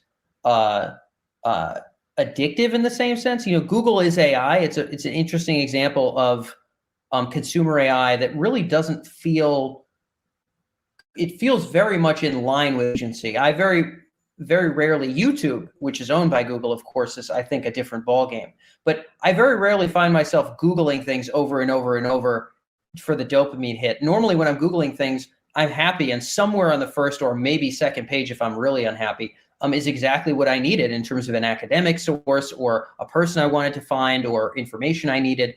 And so I don't know if ChatGPT is per se distractive. I think it actually might be outlandishly productive depending on the circumstance that we find ourselves in. But yeah, it'll be interesting to see what happens when these companies are really going at it. I think China's releasing theirs as well. So the arms race seems to be kicking off pretty ardently right now. Not sure where that's going to take us, but. Well, to answer your question, what might be analogous to the children working in factories? There are children committing suicide, a bit older. So in the UK, there was a famous case of a 14-year-old who committed suicide. Very attractive, photogenic 14-year-old. So her picture's been in newspapers hundreds of times. And she was manipulated to an extent by Instagram and other online systems, pushing her into depression and suicide. And she's by no means the only person. So what has this led to? It's led in the UK to an initiative called the Online Harms Bill, which is to try and say, we don't want our youngsters to be manipulated into depression. There is a minor epidemic of depression. Actually, I should say a major epidemic of depression. What's the major cause of death between 10 and 30? It might be suicide. Shockingly, I mean, maybe it's different nowadays with COVID complicating things, but people are paying attention to this, and they say social media is partly to blame, and it's not quite sure what exactly is to blame. So there is some attention on this, and none of the social media company want to be responsible for their systems driving people into these head loops and the spasms of depression. And so they wish there was an answer, but it's by no means clear what that answer should be. But there's something else maybe I can share. This is not yet released. Callum Chase and I, who run the London Futurist podcast, we interviewed a couple of days ago Lord Tim Clement Jones, who sits in the House of Lords. He was chair of the Liberal Party for a long time. He is also the chair of the all-party parliamentary group on AI. So I have often attended his meetings in the committee rooms in the Houses of Parliament. He tells us that in the last month, he has had more MPs coming to him than in the previous 5 years, asking him what's going on with AI, because they've had people raising questions to them, not about suicides this time. It's more about the fear of plagiarism, it's fear of changing jobs. People aren't quite sure what the risks are, but they do know the world is changing. So when I attended these meetings in the past, there was lots of external people there, but very few parliamentarians and very, very few MPs. But now they're all knocking on his door. So I asked, and you'll hear this in the interview when it's released in a few weeks' time, I asked, well, what are these MPs coming with? Are they coming with ideologies? Are they coming with, I'm a Labour Party member, here's the Labour Party solution, or I'm a Conservative, here's the Conservative solution? And very much the answer was no. They are genuinely open to understanding this better, and they feel something should be done, but they're not sure yet, and they want to investigate. So there is a pivotal point possibly arising for, with a combination of reasons, more people are going to say, let's see what we could do. And you know what these MPs are going to do? Well, they're going to look to their assistants and advisors. And you know what their assistants and advisors are going to do? Some of them, at least, will look to Daniel Faggella and Gennady Stolярov and some of the other people on here, Daniel Elton and so on, and say, you guys, what do you think? So we need to be ready. Yes, indeed. Yes, indeed. And I wanted to offer a few thoughts with regard to the problems with some young people experiencing depression. This seems to me the result of certain social media sites monopolizing their time and the lack of multifaceted and balanced feedback from other segments of their lives. So many people who are immersed in multiple communities, who have close ties to other people in the physical world, they generally would not experience that extreme response to, say, people bullying them online or having unrealistic image expectations, because they interact with other people who give them feedback that is more accepting of who they actually are. And as long as people are essentially immersed in these communities that provide meaning and support and reassurance, they're not going to be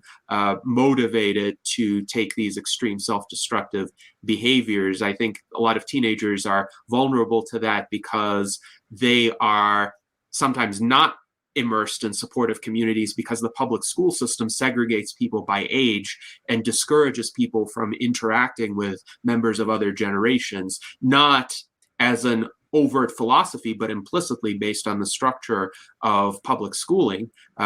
Most of the interactions that teenagers get are with other teenagers, and there the lowest common denominator tends to prevail, whether that be in the school building or within social media. So I think actually getting people intellectually involved in multi-generational kinds of settings where they can get feedback from people who are much older, more experienced, more knowledgeable than they could be the antidote to those kinds of social media pathologies.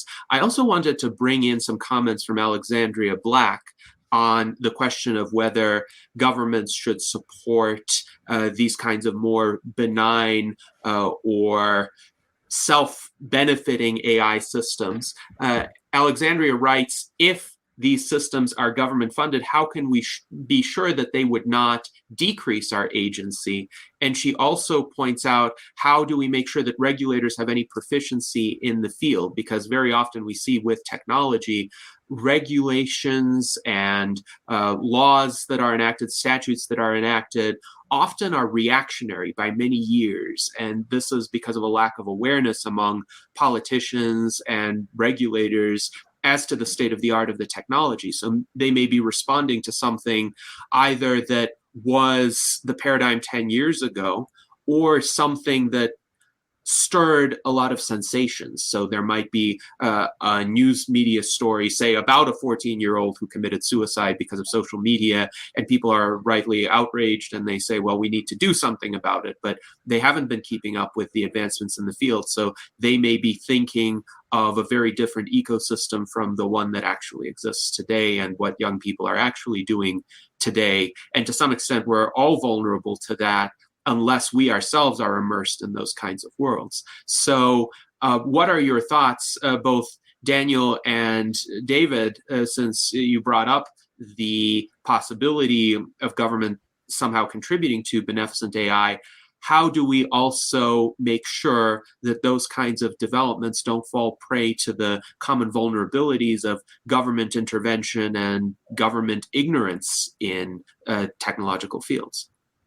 Yeah, I suspect David might have more nuance on actual governance than I, but I'll just, I do think that, the idea that they'd have very much proficiency, I think is going to be a toughie.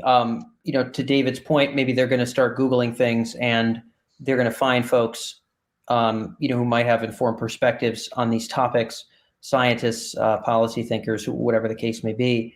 But I think for the time being, the public sector is astronomically behind the private sector, which is pretty doggone slow in terms of sort of what is AI capable of. How might we wield it in any kind of a productive sense? So I don't have a lot of faith there. I do think that if there's a lot of great dialogue and the dialogue is open to a lot of folks that are smart in the field, that's probably about as good as we've got. I do think the incentives are pretty tough, and I don't have any great ways of getting around it. I think the incentives ultimately are getting reelected. And so I think it's really about what is your constituency, what would your constituency care about? And then I think things would get down to Labor Party, Conservative Party, whatever the parties are over in Britain these days, the Whigs and the Tories or something. I don't remember. I think that there would come a point where if I'm gonna start talking about this behind a podium, I better be doing it in a way that's gonna get my people frothing at the mouth and putting their tickets in. And so, China's got a different ballgame here, and I don't admire their governance, but I think they have the advantage of thinking a little bit more long term. So I feel pessimistic about that, and I think the risk that I'll just put on the table to be mindful of on at least some level is also being able to maintain at least a decent amount of technological predominance. I think if we really pump the brakes on this stuff super hardcore and China doesn't, I think that's a tough scenario. And so I do think that we've got to balance what are going to really further the rights and hopefully further the well-being of our own citizenry, but hopefully bear in mind that gets couched inside of a global ecosystem where the values that we value aren't actually in the air. They're only breathable because we're strong enough to uphold them. And so my wariness is that Europe in general isn't bearing a tremendous amount of that in mind. I'm sure America has all of its own flaws. I'm not calling America the right in terms of its policy perspectives, but I do think that thinking a lot about this might get us in a spot where, government wants to have checkpoints on every development of AI, and I think China would like that very much. There are indeed lots of issues with regulators not doing jobs very well. Part of it is that sometimes they're not very well skilled in the subject, or their knowledge is out of date. They may have learned a bit about AI 10 years ago, and that's almost useless nowadays because so much has changed in the last 10 years. So that's one problem. Another problem is that some of the people offering advice on regulation or ethics, they have what I would say very narrow ethics. They're only concerned to avoid risk rather than highlighting the wonderful possibilities that are ahead. So they practice only the precautionary principle without paying enough attention to the proactionary principle. I think we need both, by the way. I'm not opposed to the precautionary principle, which says if you interpret it properly, not in some bastardized version of it, but properly it says if there's a risk of something going terribly wrong, you need to be able to figure out in advance how you might back out of it if it does go terribly wrong. But too much of what I've seen in some AI ethics frameworks is, well, we can't do anything unless we're sure it's absolutely fair. We can't do anything unless we're sure we got completely unbiased data. That's not real world stuff, and that's unhelpful and unhealthy. The third problem with regulations and politicians is they often get stuck into ruts. There are many people who advocate a political statement, not because they believe it, but because that's sort of what their party is signed up to and what they think they're signed up to. It's absolutely awful. So the most interesting stuff about these all-party parliamentary groups and mixing with MPs is that when you see them in the House of Commons, and I'm sure it's the same in the US Congress, they seem awful. They're fighting each other, calling each other child yahoo and cheering and booing. When you get them separately, actually, some of them are quite intelligent people. Some of them actually went into politics to make a better world. A lot of them went into politics to make a better world, but then they get stuck into terrible systems. So there are many obstacles there. However, People are aware and people are trying to fix it. Many ex-politicians are trying to fix it. One of the most interesting groups in Britain is the group set up by a former Prime Minister, Tony Blair. You know, he was Prime Minister who won 3 elections. He's still quite a young man, and he has set up an organization. I've spoken to 3 of the members recently. They are academics. They are people who have worked in numerous parts of industry and in government in the past, and they are all coming up with advice on the regulation of AI. So I wasn't joking before when I said the MPs don't know the answers, but they look to advisors for answers, and some of the advisors are actually making some progress. So we need to have these discussions, and it's not going to be easy, but then any technical thing is not easy. You know, you don't learn calculus overnight. You don't learn the laws of organic chemistry overnight. You don't learn how to build an AI system overnight. There's huge amounts of learning. It's the same with the regulations. It's going to take some time to make sure we get things that motivate the right kind of behavior and flag up early areas of profound risk. I don't care about the small risks that you can easily recover from. That's fine. But the areas of profound risk. So we need to improve our game. We need to pay people more. So Tony Blair and his funders are paying a whole bunch of people to investigate this. But I think government should be doing more too. And to give them their credit, many governments around the world are cooperating. There's something called GPAI, the Global Partnership on AI. Not to be confused with PAI, the Partnership on AI, just to make matters complicated. There are 2 separate organizations. GPAI has got more government liaison around the world, and gradually they are making some progress. Not as fast as I would like, but they are waking up. And with all the pressures now from ChatGPT and DALL-E and Midjourney, their constituents are ringing them up. The reasons why these MPs I mentioned had gone to Tim Clement Jones of the All-Party Parliamentary Group was they had been receiving letters, they had had meetings with their constituents in their surgeries who said, what's going to happen to my job? Am I going to be put out of job by this? Should we be regulating it? And so people are speaking up, and it's causing people to look around. So we've got to help in our own way, with what we understand from a transhumanist perspective, that this isn't just closing down possibilities. This is identifying the really wonderful possibilities, as Dan was speaking about. These AIs could augment us and help us to take the best decisions, help us to have wonderful experiences in Netflix++ or Netflix 2030 or whatever, but then also come back to the real world and have wonderful, effective relationships here too. Yes, indeed. Well, thank you, David, for those remarks. And in the 2 minutes that we have remaining, I would like to offer Dan the opportunity to make some closing comments. If you could relate them to how we could realize the most wonderful possible paths of the development of AI and other emerging technologies, I think this would be a great way to close. Yeah, wow. Well, I appreciate David chipping in there. Insightful as always. Going to be tough to put a nutshell in this far-reaching conversation here today. I'm glad to get some multiple perspectives. I think ultimately a commonality, if I'm going to pick on one thread that maybe we can take home, it does seem as though we're all more or less on the same page that there could be a very strong vacuum pull towards lotus eating, and that there is a combination of cultural and technological innovation required to ensure that we maintain being contributors, which may not mean working on the physical compute in the physical world, but at least staying in touch with an objective physical reality and a shared subjective reality, as opposed to being zipped off into the land of pleasure, which I think most of us would agree is a pretty non-safe place to be, a pretty dangerous place to be. So I think if we can further the cultural push in that direction, and if we can build technologies consciously bearing agency in our productive capacity in mind, knowing how much we're going to have to fight eating the lotus, hopefully that'll build a better future. And hopefully that's a good wrap up for the conversation, Kennedy. Thanks so much for having me. Yes, indeed. Thank you very much, Dan, for joining us, as well as David Wood for your insightful comments, and to our U.S. Transhumanist Party officers and to our viewers on YouTube. We've had excellent engagement as always, and indeed, I would encourage everyone to think about ways in which we can harness these emerging technologies to empower ourselves as individuals, to improve our societies, to bring out what Steven Pinker called the better angels of our nature, all the while we maintain connection to the objective reality, and we use venues, including virtual venues like this one, in order to motivate thinking about how our world can be dramatically improved to realize those wonderful possibilities that David Wood was describing. So thank you to everyone, and please tune in every Sunday at 1 p.m. U.S. Pacific Time, 4 p.m. Eastern Time, and I hope you all live long and prosper.